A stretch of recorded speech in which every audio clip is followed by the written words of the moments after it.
Time for the 49ers Rush Podcast. You know, I have to admit, last year there was a player on the roster countdown that I was just like, man, there's no chance. Like, this is not a warranted roster position or spot based on the resume and whatever else. And then I get out there at training camp, and I keep seeing this guy make plays. Number 84, Terique Owens, Terrell Owens' son, obviously. But he's climbed. Last year was 84 on our roster countdown. The name always gives you a bump. This year he's 75. He's jumped up 9 spots. He had votes of 83, 80, 72, and 66. Now, here's the craziest thing about Terique Owens. Out there making plays last year, it broke his hand/wrist. I was actually at the training camp practice where that happened, and I saw him run straight into the training room, and I was like, oh, no, because it was a day that he was making plays. Like halfway through, and he made plays in teams. He made plays in 101s. He showed out in special teams individual. He showed out on special teams. Like, the kid belonged. Now, I'm not saying, you know, he's warranted a 53-man roster spot. He's number 75 on this list, right, for biggest impact to the 2025 season. But he fits a need that the 49ers have not gotten correct in a long time. And that's a vertical threat X wide receiver. Does that mean he's going to make the roster again? No, but the 49ers have a weakness. And that's even, you know, Brandon Ayuk, once he comes back, he's going to be the X 100%. But Brandon Ayuk's not your true, you know, run that 9-route fade, stack the wide receiver, or stack the corner and hit that fade route. That's not really his specialty. He can do it in a pinch, but that's not really what he does. But the 49ers have been stuck on trying to get that, whether that was Danny Gray, whether it's Jacob Cowing, whether that's Jordan Watkins this year. They just haven't had it. Well, Terique Owens can do it, and it's a short spot on the roster. You look at the X position with Brandon Ayuk out till probably November. It's going to be Juwan Jennings. But, man, like, Terique Owens, I'm just saying, like, he ain't got to beat out people for this spot, especially with Demarcus Robinson being, you know, probably going to be suspended with that DUI. Like, who's going to be the backup X? Terique Owens has a chance, probably not to make the 53 again. I have to constantly undercut that hope, but he can make the practice squad and get elevated week 1. And he's a good special teams guy. 6'3", 193. I mean, he's got the size. Ran a 4.54 40. That's good, but he doesn't win with separation. He plays the position like a power forward. He absorbs contact very, very well. He can catch the ball with guys draped all over him. He is a physical power forward style deep threat that just thrives on contact. 32-inch arms. He's 25 years old. Had a 7.4 3-cone. Change of direction is not really his thing. 10-4 broad jump's great. Lower body explosiveness. 38.5-inch vertical's great. 14 bench press reps, not bad. Going into his second season, you know, there's no, like, formula that you put in, but he reminds me of a smaller Mac Hollins, where it's like, man, this is a vertical threat, big-bodied receiver that is physical and can stretch the field without speed.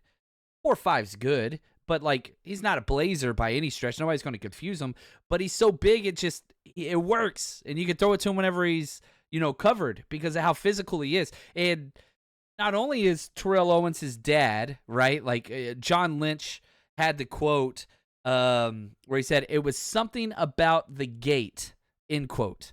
That's just crazy how those things translate. And, man, I'm, as a person who physically in person saw him at practice, he provides something. Can he run the full route tree? No. Does he get space, you know, separation horizontally on slants and all that? No. But if you had to ask me, okay, you got one guy to run a fade route. It might be Jordan Watkins, Jordan Cowan, and then Terique Owens. Like, he can do that. And the 49ers run a lot of clear out routes with their wide receivers. He can do that, and he can do special teams. And so his route to the NFL is weird as hell. Like, 1, Terrell Owens is your dad. And then 2, he didn't even play football.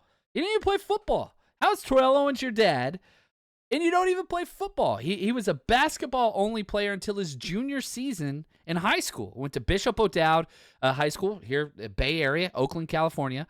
Then started playing football his junior year. I think whenever he realized, like, you're not getting basketball scholarships, you're 6'3", not happening.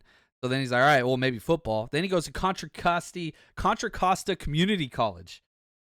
It took me a while to search. I did a lot of searches. How many NFL players have gone through Contra Costa Community College? The answer is one, and that was L.C. Joyner back in the 60s. He played 2 games for the Raiders. That's it. Like, now, Terique Owens doesn't have a snap in the NFL yet.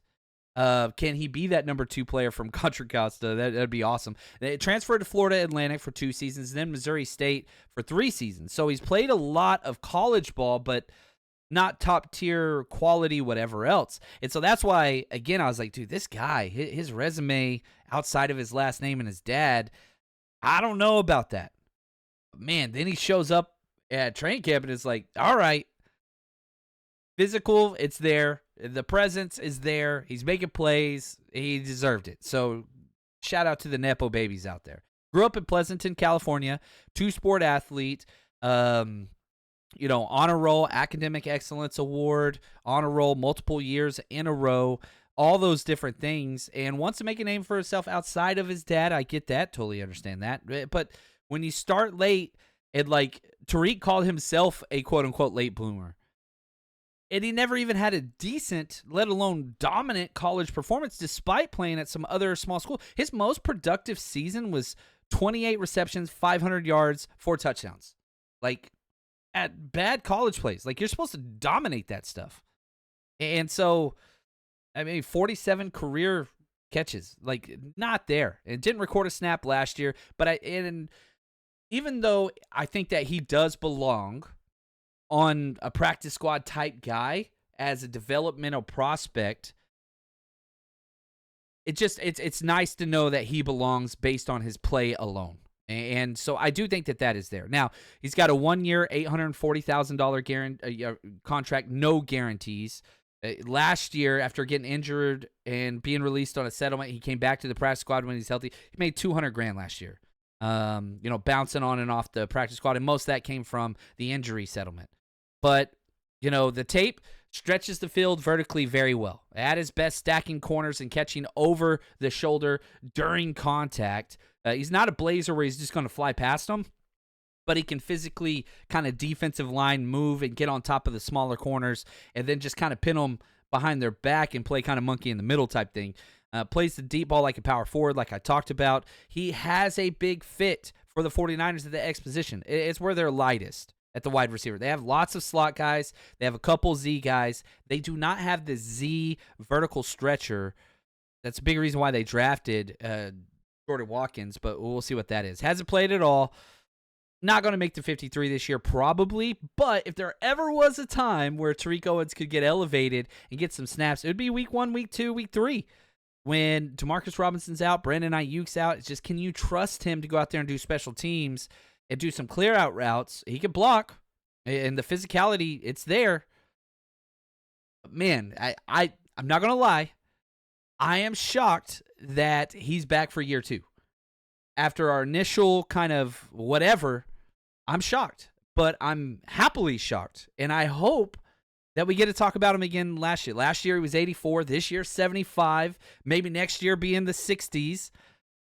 And kind of be a guy that can get called up from time to time. And be that kind of 6th wide receiver and help out on special teams. There's a role for that in the NFL. And Terique Owens, I hope you stay healthy this time. And I hope you get out there and make a difference in training camp. And, maybe he gets some spots in the preseason game and catches a couple fade balls from McCorkle, throws a good deep ball. Let's just be honest. Or Tanner Mordecai throws a good deep ball. Catch on another team. Who knows? But Terique Owens, glad to cover you and excited to see what's next. Thank you to Zach, Ben, and Josh, executive producers of this series. And for us, the 49ers Rush team, we're just going to keep counting them down.